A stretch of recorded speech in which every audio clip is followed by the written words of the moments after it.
मुआशरे को संवारने के सिलसिले में। औरत का बड़ा कलीदी रोल है अल्लाह अज़्ज़ व जल्ल से करीब करने के सिलसिले में। तारीख उठा करके देखें तो आपको पता चलेगा। बस ये आखिरी बात अर्ज कर रहा हूं ताकि आप अच्छी तरह से समझ सकें।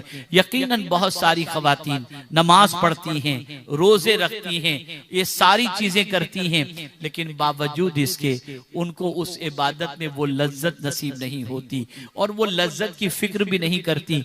बस नमाज पढ़ रही हैं, रोजे रख रही हैं, तिलावत कर रही हैं। अच्छी चीज है, इसे कंटिन्यूस रखें और रखना चाहिए, इसकी बरकतें जरूर मिलेंगी। लेकिन मुझे इस मौके पर हजरत राबिया रदी अल्लाह ताला अन्हा का एक वाकया याद आता है। अल्लाह अकबर।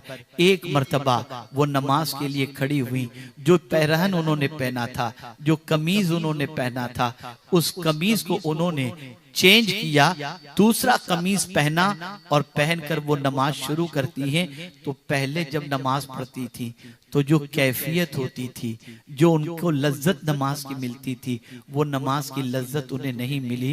परेशान हो गई, अल्लाह की बारगाह के अंदर रोने लगी और सोचने लगी कि आखिर मुझे नमाज की वो लज्जत क्यों नहीं मिल रही है जो पहले मिला करती थी। बहुत गौर करती हैं, लेकिन गौर करने के बाद कोई रीजन समझ में नहीं आता तो बारगाह समदियत में इल्तिजा करती हैं, ऐ मेरे मौला मुझे बता तो सही कि आज नमाज की लज्जत मुझसे क्यों छीन ली गई, नमाज का सुरूर और नमाज का कैफ मुझसे क्यों छीन लिया गया।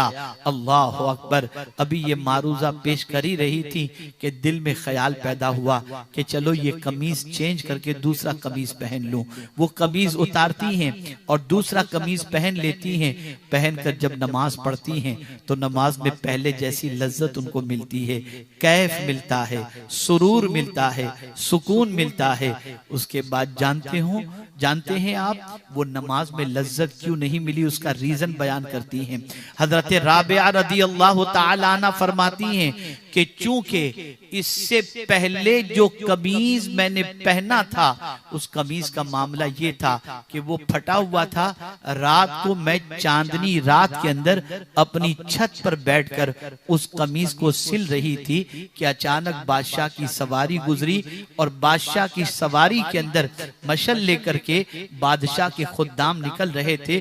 तो मशल की रोशनी मेरी छत पर आई और मैंने उस रोशनी से अपना कमीज सिल लिया और उसके बाद जब मैंने नमाज पढ़ी तो मुझे नमाज की लज्जत नहीं मिली।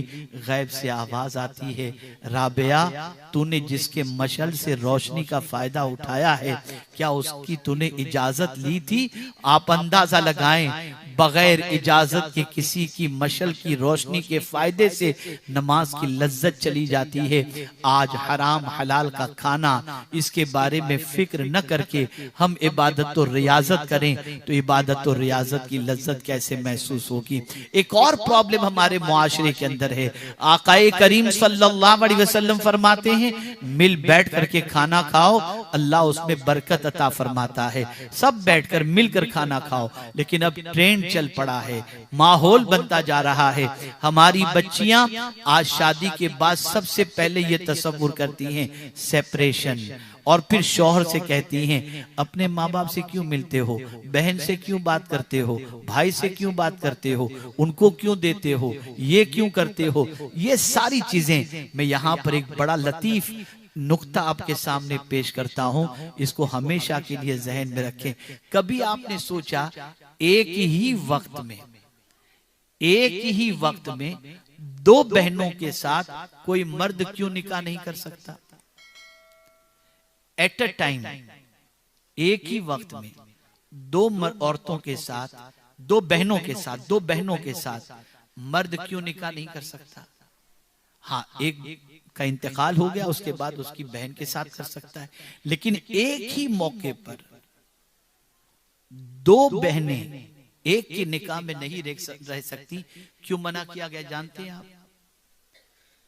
अल्लाह अकबर। आज जान लो ताकि चीज समझ में आ जाए, रिश्तेदारी समझ में आ जाए। वजह सबसे बड़ी ये है कि जब वो दो बहनें सौकन बन जाएंगी, एक शौहर की दो बीवी होंगी, दोनों बहनें होंगी तो दोनों बहनों के अंदर कॉन्फ्लिक्ट होगा, एक दूसरे में हसद होगा, एक दूसरे में बुग़्ज़ होगा, रिश्ता टूटेगा, दोनों बहनों का आपस में मोहब्बत नहीं रहेगी। इस्लाम नहीं चाहता कि रिश्ता टूटे, इसलिए इस्लाम ने एक ही वक्त में दोनों बहनों को निकाह में रखने के लिए मना फरमाया ताकि रिश्ता जुड़ा रहे। इस्लाम रिश्ता तोड़ना नहीं जोड़ना सिखाता है। आज हमारे यहाँ ये बिगाड़ और ये ट्रेंड भी चल पड़ा है, भाई से न मिलो, बहन से न मिलो, बाप के यहाँ मत जाओ, माँ के यहाँ मत जाओ, इससे बात न करो। अल-इयाज़ु बिल्लाह, ये सारे सिस्टम को खत्म करो। जो हुजूर ने फरमाया है वो करो, जो रब ने फरमाया है वो करो। इंशाअल्लाह दुनिया भी संवर जाएगी और आखिरत भी संवर जाएगी।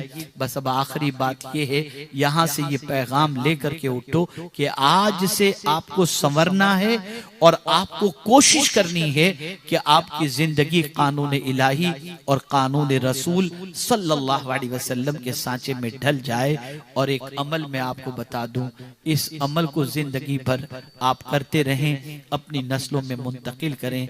आकाए करीम सल्लल्लाहु अलैहि वसल्लम ने फरमाया, जो शख्स रोजाना 1000 मर्तबा मुझ पर दुरूद पढ़े, उसे उस वक्त तक मौत वाक़े न होगी जब तक कि जन्नत में वो अपना ठिकाना न देख ले। तो 1000 टाइम्स दुरूद शरीफ पढ़ने की आदत बनाएं। और ये बात भी मेरी बहनें याद रखें, हुजूर जितना आपका भला चाहते हैं, दुनिया में कोई इंसान उतना भला आपका नहीं चाहता। इसलिए रसूल आजम सल्लल्लाहु अलैहि वसल्लम की तालीमात पर अमल करें और पैगंबर रहमत सल्लल्लाहु अलैहि वसल्लम के फरमुदात पर अमल करते हुए, कुरान पर अमल करते हुए अपनी जिंदगी को गुनाहों से बचाने की कोशिश करें।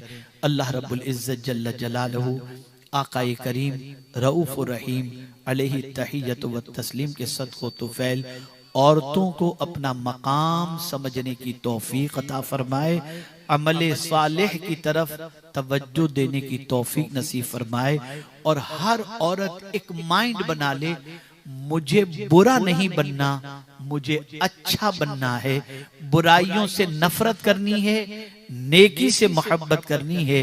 फिर आपकी जात दुनिया की सारी नेमतों के मुकाबले के अंदर सबसे बेहतर जात होगी। और ये हुजूर सल्लल्लाहु अलैहि वसल्लम ने इरशाद फरमाया है। अल्लाह ताला सालिहियत की तौफीक अता फरमाए और कानून इलाही और कानून रसूल सल्लल्लाहु अलैहि वसल्लम के मुताबिक जिंदगी गुजारने की तौफीक नसीब फरमाए।